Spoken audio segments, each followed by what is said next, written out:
Sejam bem-vindos à TV Púlpito do Sertão Reformado.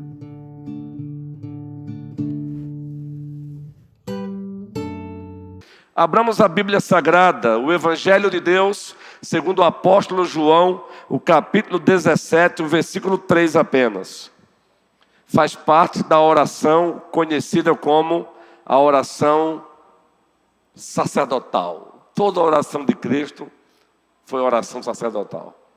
Mas João 17 ficou conhecida como a oração do grande sumo sacerdote, Jesus Cristo. João 17, o Evangelho de Deus, segundo o apóstolo João, capítulo 17, versículo 3 apenas. Observem o pedido que Cristo fez. E nesse pedido aí nós temos a base para entrarmos hoje no miolo do credo apostólico. Vamos ler juntos? E a vida eterna é esta: que conheçam a Ti, o único Deus verdadeiro, e a Jesus Cristo, a quem enviaste. Vejam só, Cristo orou e na oração ele pediu: e a vida eterna é esta, que conheçam a Ti, o único Deus verdadeiro, e a Jesus Cristo, a quem enviaste. Agora vamos ler o credo apostólico, a primeira parte apenas. A primeira parte, agora já entrando no miolo do credo, e cada vez mais aí o nosso Ministério de Divulgação nos deixando felizes, né, com essas capas, guerreiro. Volta aí, Tiago, essa capa, por favor. Tiago e Igor, olha que capa linda, né, guerreiro? Credo apostólico, minha fé tem razão. Que maravilha, que maravilha.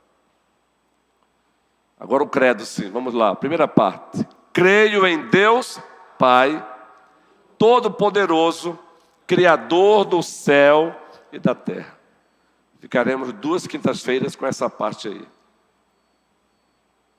Creio em Deus, Pai, Todo-Poderoso, Criador do céu e da terra.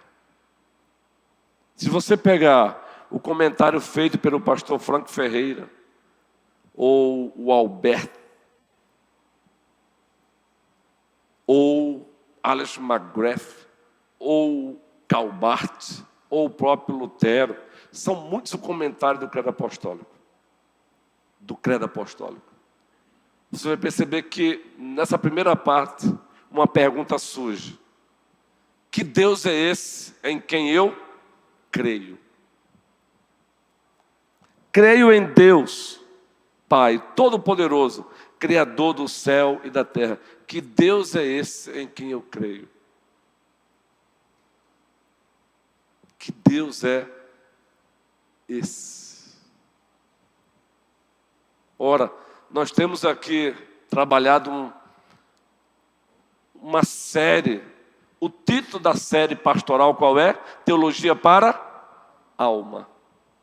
E nós iniciamos essa série aqui da pastoral Teologia para a Alma usando criativamente, dentro da homilética, o seguinte subtema: Deus existe, procure as suas digitais.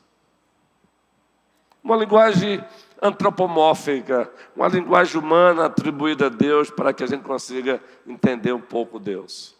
Claro que Deus não tem digitais como nós temos. Assim como Ele não tem asas, como a galinha tem. Mas o Salmo 91 diz que nós somos guardados debaixo das asas de quem? Do Senhor. Deus existe e procura seus digitais. E aqui deixamos bem claro que como é que nós encontramos as digitais desse Deus em quem cremos? Revelação, através da obra da criação, da providência, e o que mais? As obras da criação, da providência. Tem mais alguma coisa? Só da criação já bastaria, né? Obra da providência, obra da criação, obra da providência, e o que mais? E do governo de Deus cósmico, a história, alguns colocam. é a revelação geral. A revelação geral, você vê pegada de Deus, digitais de Deus. Deus existe. Procure as suas digitais. De fato. Maninha escreveu um livro, Assinatura de Jesus. Nós temos a assinatura de Jesus em nós. Por isso que eu gosto dessa linguagem criativa dentro da homilética. Deus existe e procura as suas digitais. Eu estou lendo um livro de um jovem pastor com o título Criative-se, falando sobre o poder de criatividade que Deus nos deu. Isso é necessário também na homilética, no discurso, na argumentação. Criative-se. Mas aí a segunda pastoral teve como tema: o Deus que existe se revelou.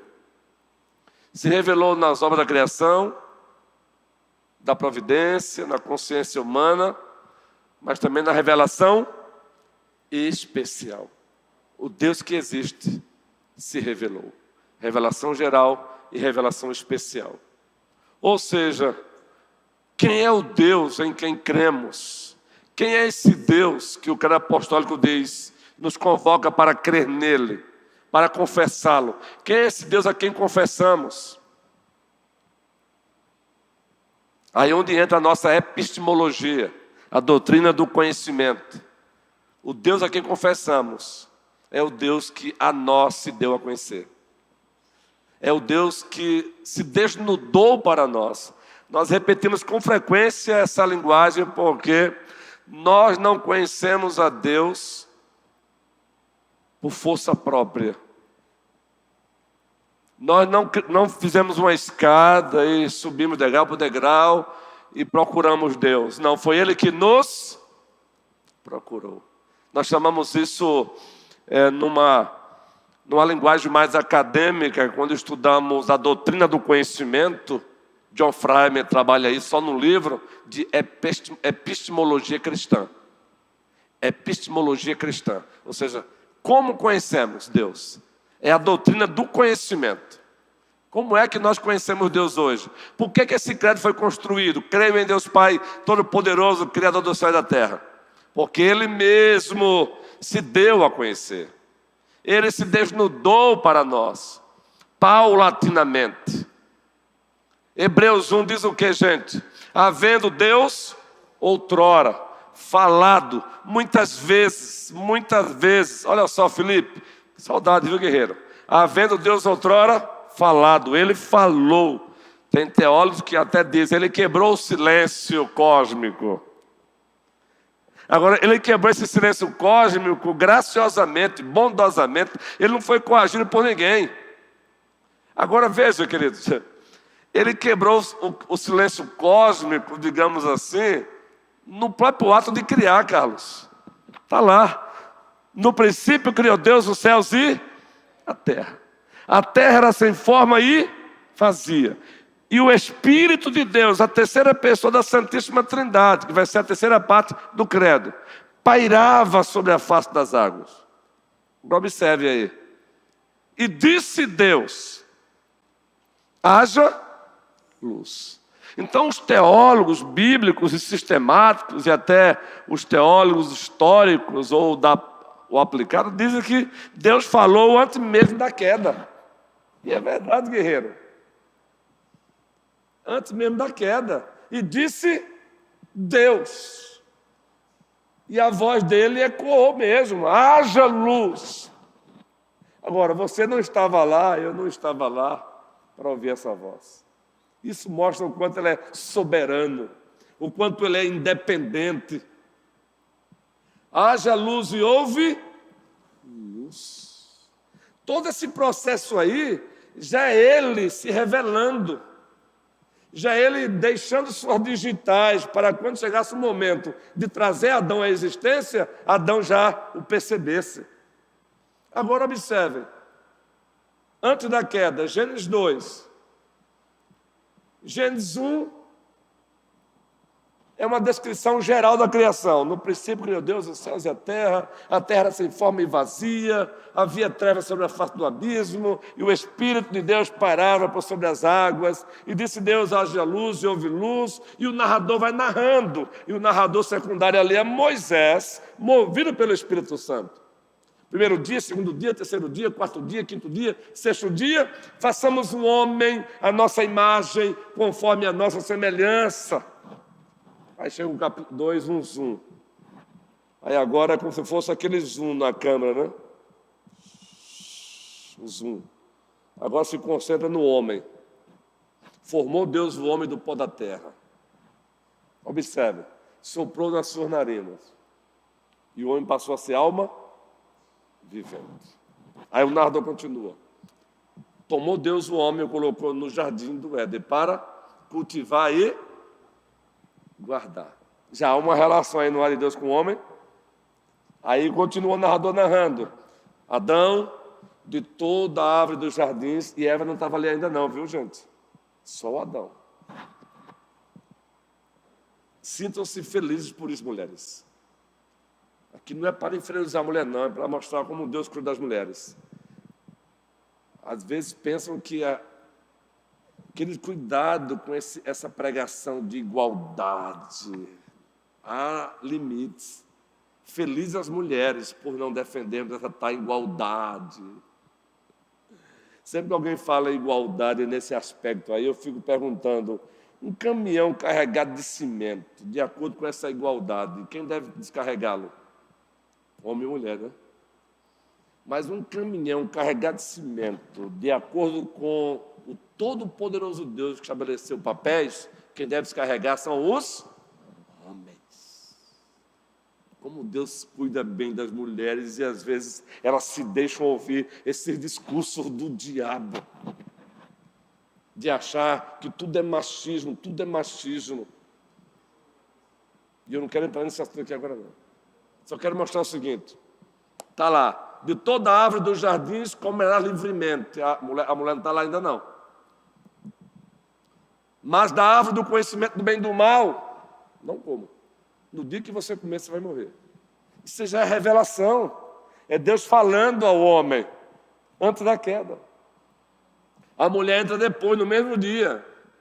E porque ela entra depois, a quem Deus coloca como principal responsável pelo mandato probatório? O homem ou a mulher? Ele não diz para a mulher, maldito é a terra por tua causa. Ele diz à mulher isso? Ele olha para o homem e diz, maldita é a terra por tua causa, Adão. Mas eu não quero entrar nessa coisa, eu quero mostrar como a Bíblia é bela. Mulherada, só quero dizer uma coisa para vocês. Se tem alguém que sabe tratar bem a mulher, foi aquele que trouxe a mulher à existência. Então não caia nessas falácias. Não caia na corrupção da linguagem do século XXI, não. Se tem alguém que sabe tratar bem a mulher, é Deus. É Deus. Ele sabe tratar bem. Então, quando ele diz, cria primeiro o homem, não é para inferiorizar a mulher, não. Quando ele cria primeiro o homem e depois cria a mulher, ele está protegendo a mulher. Mas veja, é Deus se dando a conhecer. É Deus se dando a conhecer. Mas aí acontece a queda, a pior tragédia debaixo dos céus. Creio em Deus. Quem é esse Deus? O que é que acontece no capítulo 3? Quem vai em encontro de quem? No capítulo 3, depois da queda. O homem peca e logo percebe que pecou e procura Deus? Não. A Bíblia diz que ele se esconde. E esse ato de se esconder de Deus continua até hoje. As pessoas continuam se escondendo de Deus até hoje, queridos. Só se muda hoje o tipo de árvore que se usa para se esconder. O ser humano continua se escondendo de Deus até hoje. Os descendentes de Adão continuam se escondendo de Deus até hoje. Mas quem foi em busca de quem? Deus, a revelação. Quem é esse Deus? É o Deus que não desiste da sua criação. Adão. Mais uma vez, mulherada, eu tenho que bater nessa tecla aqui, eu bato para que vocês se sintam felizes.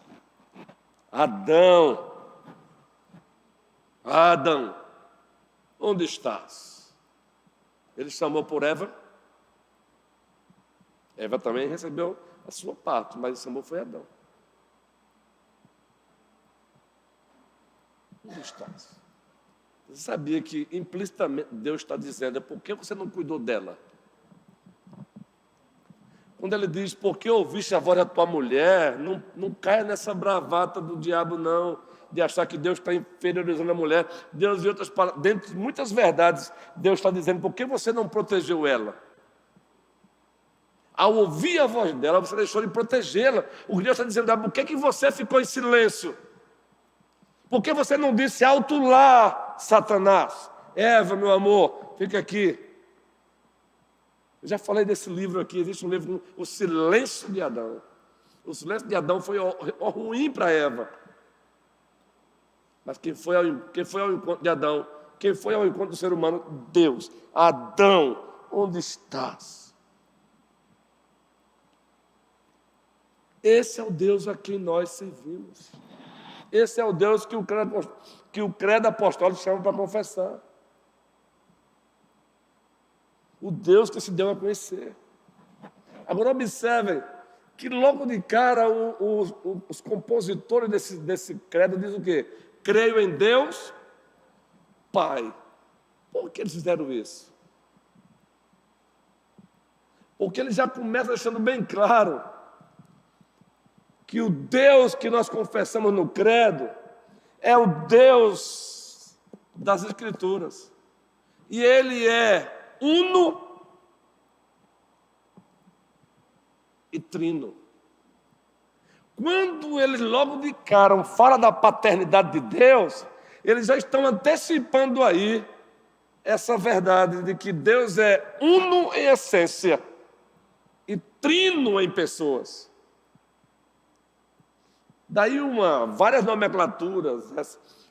O ano passado, uma ovelha aqui da igreja me ouviu usando a expressão tripessoal. E aí foi no meu WhatsApp e disse, pastor, essa é nova. Mas é isso mesmo, diga, é isso mesmo, guerreiro. Tripessoal. Ele é o Deus tripessoal, ou Deus triuno, ou Deus uno e trino. Então, quando os redatores do credo vão redigir esse credo com base na Escritura, eles já começam logo trazendo para a mente dos leitores a verdade de que o nosso Deus é um Deus uno em essência. Há um só Deus. Todo domingo à noite iniciamos o culto falando sobre Deus na confissão belga, que foi elaborada nos Países Baixos, onde hoje é a Bélgica, com base na Escritura. Há um só Deus. Deus é uno, há um só Deus. Mas, ao mesmo tempo, esse Deus, ele subsiste em três pessoas, o Pai. Então, não é por acaso que o credo começa creio em Deus, Pai. Eles estão dizendo isso porque, biblicamente, eles reconhecem que Deus subsiste em três pessoas. Ele é um só Deus, essência, mas três pessoas distintas, porém inseparadas. Pastor, esse negócio de doutrina da Trindade, não. Querido, todo edifício teológico cristão, evangélico, reformado, ele desmorona se você tirar a doutrina da Trindade. Todo edifício teológico, ele desmorona. A morte vicária, substitutiva, a obediência ativa, passiva, a ideia do cordeiro, do leão, do Messias, do libertador, do substituto, tudo isso aí vai ruir. Então não é simplesmente brigar por qualquer coisa. É uma doutrina de primeira ordem a triunidade de Deus. Deus uno e trino. Por isso o tema dessa série, o título dessa série, o credo apostólico, a nossa fé tem razão. Não foi a igreja que inventou a triunidade de Deus, não. Foi assim que ele se deu a conhecer. Por isso que ele começa, creio em Deus, Pai. Entendeu, Jairo? Ele é uno, mas ao mesmo tempo ele é trino. E aí, meus irmãos? A gente descreve. É crer para entender, não é entender para crer. É uma discussão hermenêutica, epistemológica antiga, e até hoje o seminário discute isso. A fé cristã não é entender para crer, é crer para entender, meu irmão. Isso é fé. A fé é a certeza de coisas que se esperam e a convicção de fatos que se não veem. Então Deus diz que Ele é isso, então Ele é. Essa é a concepção de verdade. No original, a palavra verdade, no grego, traz a ideia de aletheia. Aletheia. Aletheia significa aquilo que corresponde com a realidade. Isso é verdade. No nosso português, verdade. No grego, aletheia. É aquilo que corresponde com a verdade. Então, o Carlos chega para mim e diz: pastor, eu tenho 1000 cabeças de gado. Aí alguém vai lá, o Carlos sorriu, é Marlene? Ó, eles sorriram, guerreiro. Eu acho que tem, viu? Porque ele jogou para Marlene, viu, Marlene? Marlene, me convida lá, guerreira, para eu tirar um litrinho de leite. Mas aí eu vou lá e verifico que o Carlos, de fato, tem 1000, Carlos e Marlene, eles têm 1000 cabeças de gado. Aletheia. O que ele diz corresponde com a realidade. Então, queridos, é isso. Quando Jesus ora, e a vida eterna é esta, que conheçam a Ti, o único Deus verdadeiro. Ou seja, tudo que Deus diz de si mesmo, presbítero Clécio, corresponde à realidade. Então, muito cuidado, queridos. Não existe neutralidade. Toda ideia traz consequências. Preste bem atenção. Eu não quero aqui estar usando linguagem abstrata para mostrar que conhece. Não é isso não. Agora, queridos, tudo que fazemos ou deixamos de fazer hoje, na relação com o outro, na relação com o mundo, é fruto de uma ideia. Seja tendo você conhecimento ou não, tendo você conhecimento científico ou não, tudo é fruto de uma ideia que alguém pensou e compartilhou. Tudo, pode observar. Então essa conversazinha de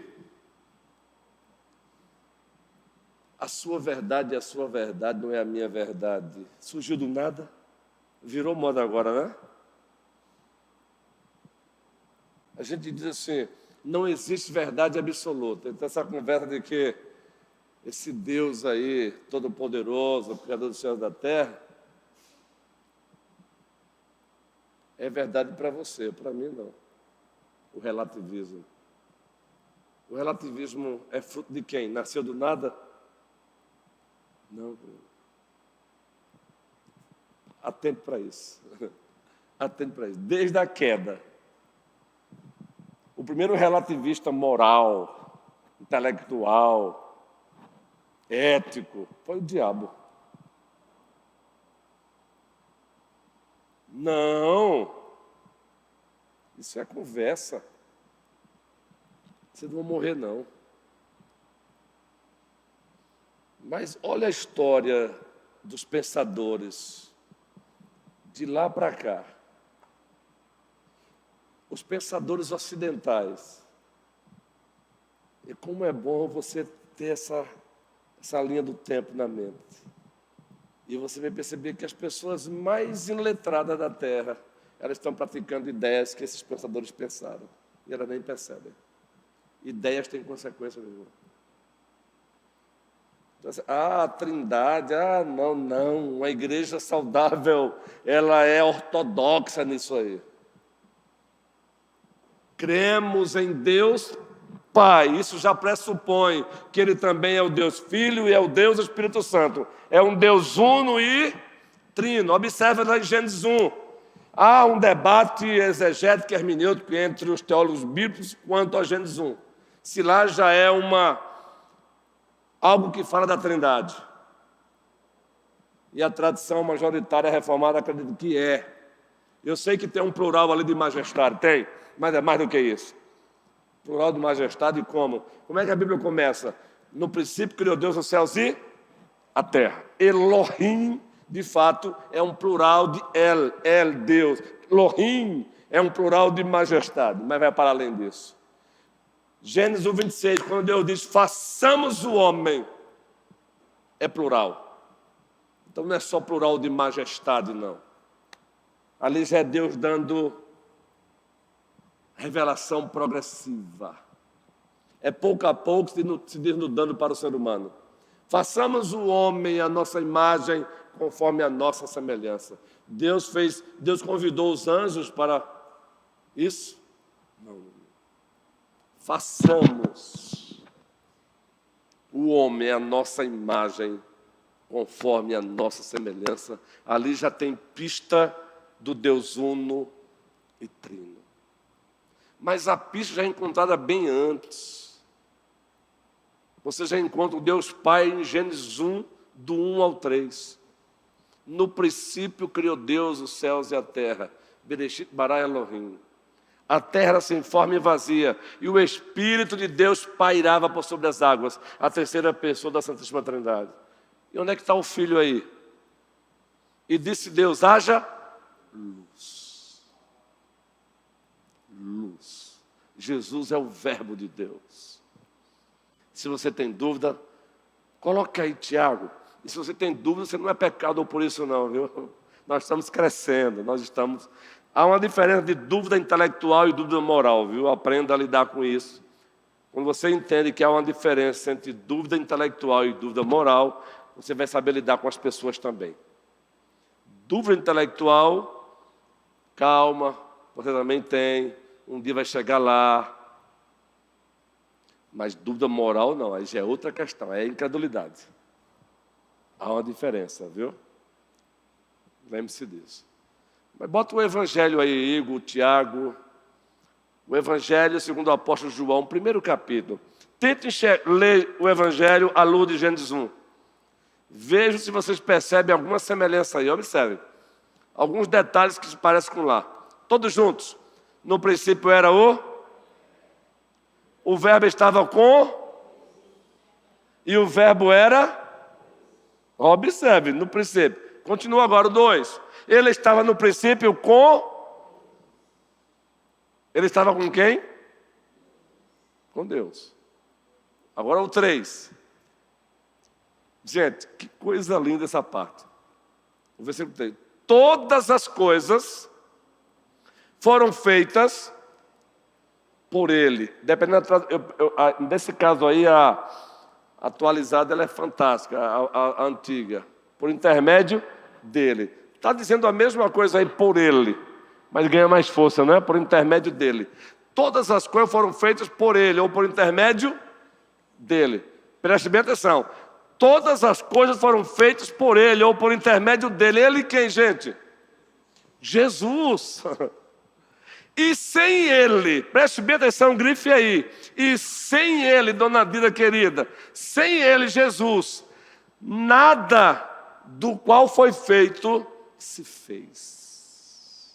Então, meu irmão, haja luz, é a segunda pessoa da Trindade ali, meu irmão. É o Pai, é o Filho, é o Espírito Santo. É o Deus uno e trino envolvido na criação. Então, a doutrina da Trindade de Deus, ela tem implicações doxológicas, ato de adoração. Isso deve levar você a se empolgar na hora de adorar. Você encontra tudo que foi feito é da parte do Pai, é no Filho e é pelo Espírito. Seja a obra da criação, seja a obra da redenção. Então não é simplesmente teologar, não é simplesmente usar vocabulário para mostrar que conhece. Não! É você conhecer mais e mais o teu Deus, o meu Deus, o nosso Deus. Ele é uno, Ele é trino. Tudo que foi feito da parte do Pai, no Filho, Jário, e pelo Espírito Santo. Creio em Deus Pai. Esse é o Deus. Agora, observe que o credo diz assim: creio em Deus Pai, todo-poderoso. Pantacron, todo-poderoso.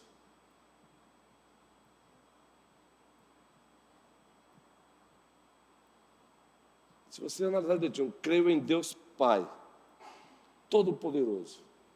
Você já sabe o que vamos dizer agora aí. Quando estudamos o ser de Deus e seus atributos, essa primeira afirmação traz à tona duas características de Deus.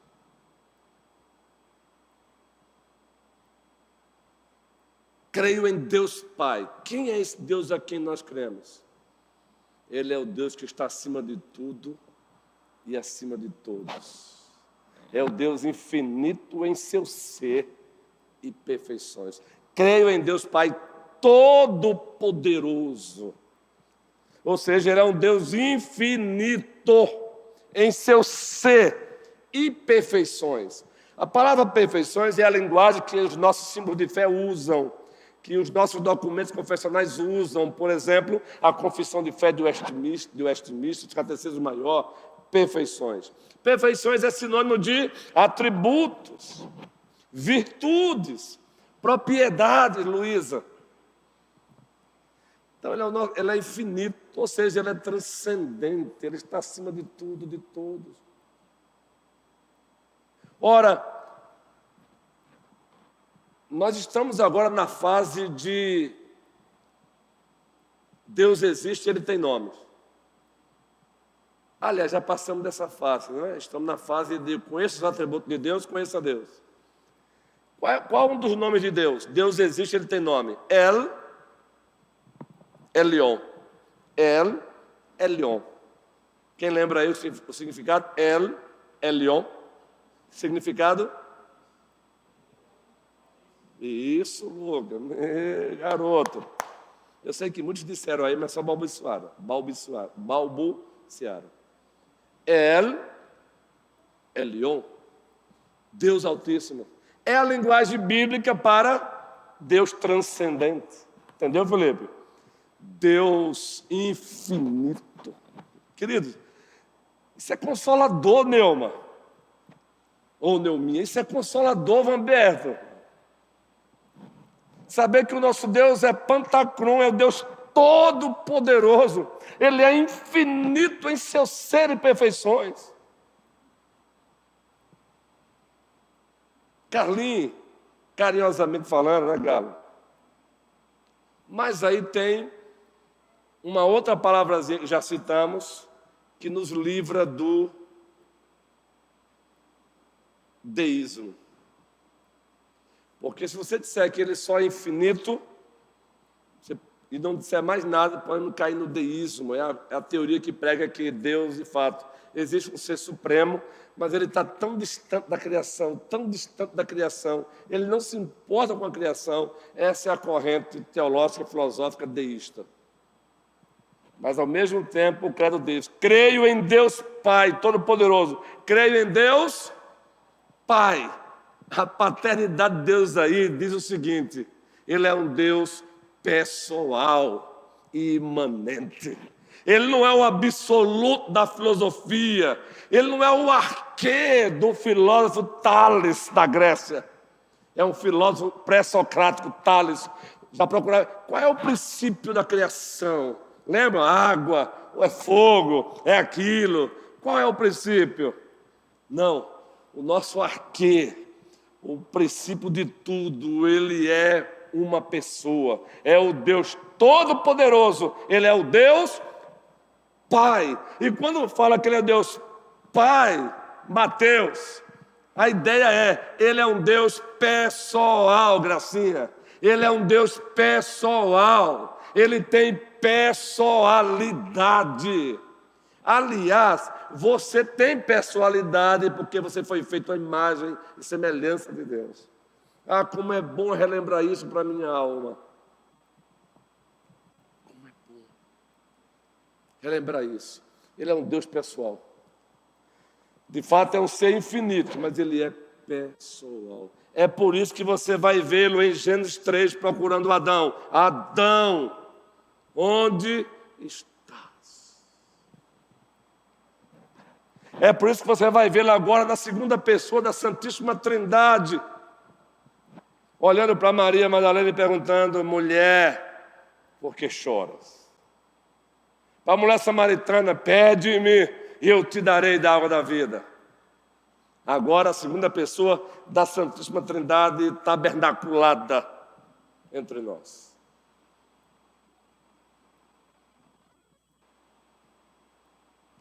Apocalipse, estado de exaltação. João está chorando. Ele se aproxima, coloca a mão direita no seu ombro e diz o que para ele? Não temas, João. Ele é uma pessoa. O Deus uno é o Deus triuno. É o Deus Pai, uma pessoa. É o Deus Filho, a segunda pessoa. É o Deus Espírito Santo, a terceira pessoa. O Espírito Santo não é uma força que você pode manipular. Ele é a terceira pessoa da Santíssima Trindade. Precisamos relembrar isso para a igreja.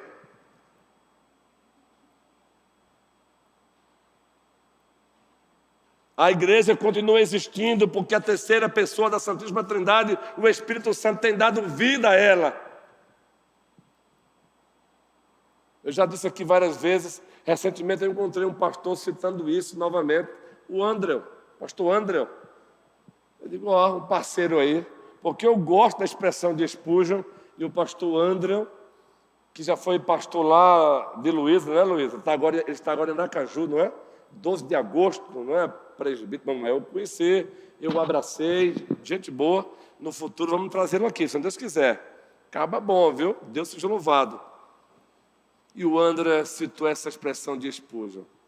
Porque Spurgeon subia o degrau do púlpito assim, para pregar. Eu creio no Espírito Santo. Eu creio no Espírito Santo. Eu creio no Espírito Santo. E aí os nossos pais reformados, puritanos, tinham essa consciência que o ministro primeiro e absoluto na igreja é o Espírito Santo, falando na palavra, com a palavra. Será que nós temos essa percepção mesmo, gente? De que o ministro primeiro e absoluto aqui é o Espírito Santo, e ele é a terceira pessoa. Ele tem vontade, ele tem autoconsciência, ele tem emoção, ele tem intelecto, toda uma linguagem humana atribuída a ele para a gente entender, só isso. Não, ele não é uma energia apenas. Apesar de que no grego, todo o vocabulário usado para se referir a ele, às vezes as pessoas tiram do contexto e passam a entender assim. Pneuma, vento. Aí acham que pneuma é só para mostrar que ele é um ser que os nossos olhos não conseguem ver. Não é que ele seja um vento. É só para mostrar também que ele trabalha assim, no invisível, como o vento. O vento sopra onde quer, ouve-se a sua voz, disse Cristo, mas não sabe para onde vem e nem para onde vai. Assim são aqueles que são nascidos de Deus. Aqueles que sofrem uma ação do Espírito Santo. Será que nós cremos nisso mesmo, queridos? Será que nós cremos de fato ou será que nós somos deístas? Panteísta não somos. Paneteísta não somos. Mas será que o deísmo aqui é colar, a gente não namora com ele?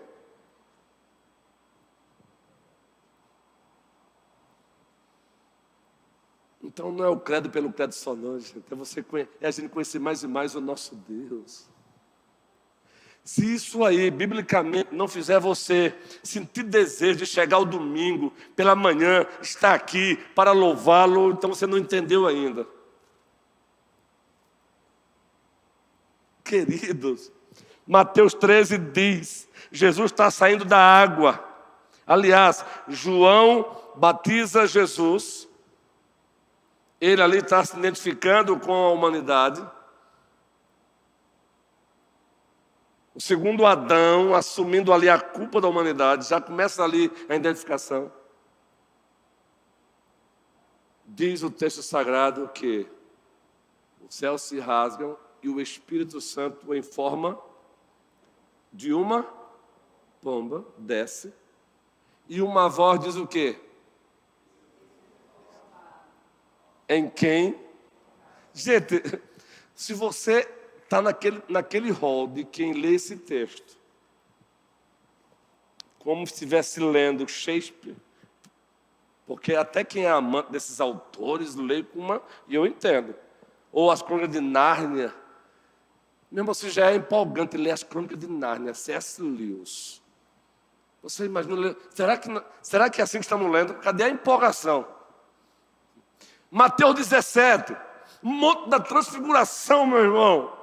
Está lá Jesus, quem mais, gente? Pedro, Tiago e João. Quem é que aparece? Elias e Moisés. É alucinação? Não, eles aparecem. E aparecem conversando sobre tudo que aconteceria com Jesus, sobre o reino. Depois, Pedro diz o quê? Vocês acham que foi aleatório aquele momento de Pedro? Como é fácil a gente acusar Pedro? Não é não? Mas você não nota que de fato você faria o mesmo, não? Apesar de alguns equívocos de Pedro. Ou pior, queridos, meus irmãos, ele olha e vê Elias, o profeta Elias. Ele olha e vê Moisés conversando com Cristo. Você faria o quê, meu irmão?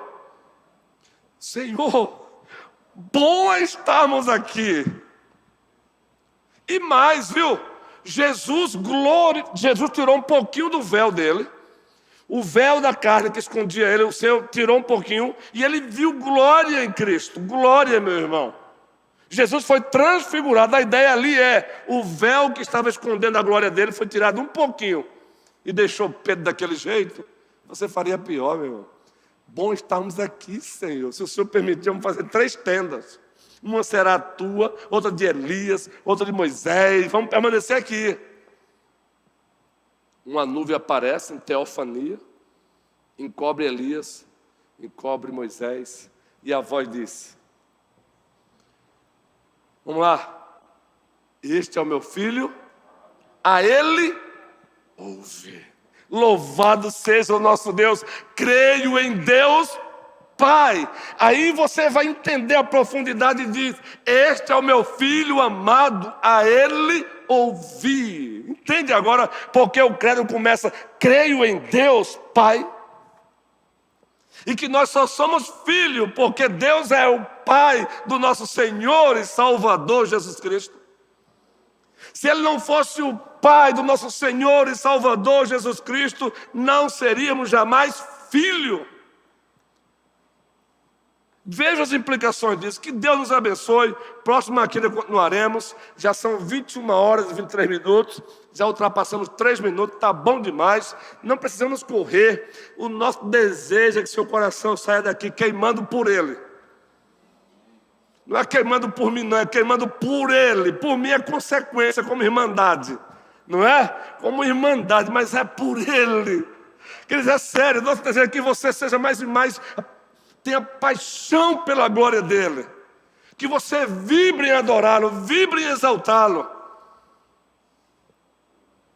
Que o Senhor nos abençoe.